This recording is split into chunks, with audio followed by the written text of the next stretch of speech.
அடேங்க அப்பா, தன்னோட சம்பளத்தின் மூலமாவே தளபதி விஜய் அவர்களையும் பாலிவுட் பாட்சாவான ஷாருக் கானையுமே பின்னுக்கு தள்ளி இருக்காரு. புஷ்பா 2 படத்தின் மூலமா அல்லு அர்ஜுன். என்ன நடந்திருக்கு அப்படின்றத பத்தி டீடைல்டா பார்க்கலாம்.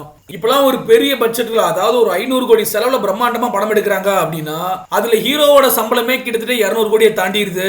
முன்னாடி எல்லாம் பாலிவுட் ஹீரோஸ் தான் அதிகமான சம்பளம் வாங்கிக்கிட்டு இருந்தாங்க. ஆனா இப்பெல்லாம் தென்னிந்திய நடிகர்கள் அதெல்லாம் ஓவர் டாக்ஸ் செஞ்சுட்டு அதிகமா சம்பளம் வாங்கி கூச்சிக்கிட்டு இருக்காங்க.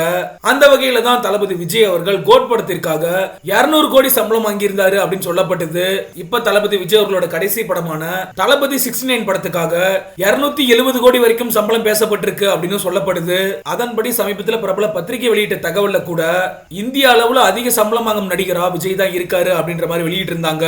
அவருக்கு அடுத்தபடியா ஷாருக் கான் 250 கோடி வரைக்கும் சம்பளம் வாங்கிக்கிட்டு இருக்காரு. ஆனா இவங்க ரெண்டு பேத்தையுமே இப்ப ஓவர் டேக் செஞ்சிருக்காரு.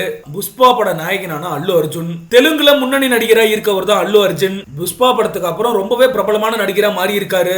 புஷ்பா படத்தின் மூலமா இவரோட மார்க்கெட்டுமே பயங்கரமா உயர்ந்திருக்கு. விரைவிலேயே வெளியாக காத்திருக்க படம் தான் புஷ்பா 2. இந்த ஒரு சூழல்ல தான் புஷ்பா 2 படத்துக்காக அல்லு அர்ஜுன் சம்பளம் 300 கோடி அப்படின்ற தகவலானது வெளியாகி இருக்கு.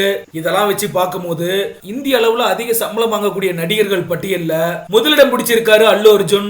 இதை இப்ப தெலுங்கு ரசிகர்கள் கொண்டாடிக்கிட்டு இருக்காங்க. புஷ்பா 2 படம் வெளியாகி மிகப்பெரிய ஹிட் ஆனது அப்படின்னா இன்னமும் இவரோட மார்க்கெட் ஆனது அதிகரிக்கும் அப்படின்னு சொல்லியும் அல்லு அர்ஜுன் ரசிகர்கள் உற்சாகம் அடைஞ்சிருக்காங்க அப்படிங்கிறது குறிப்பிடத்தக்க விஷயம்.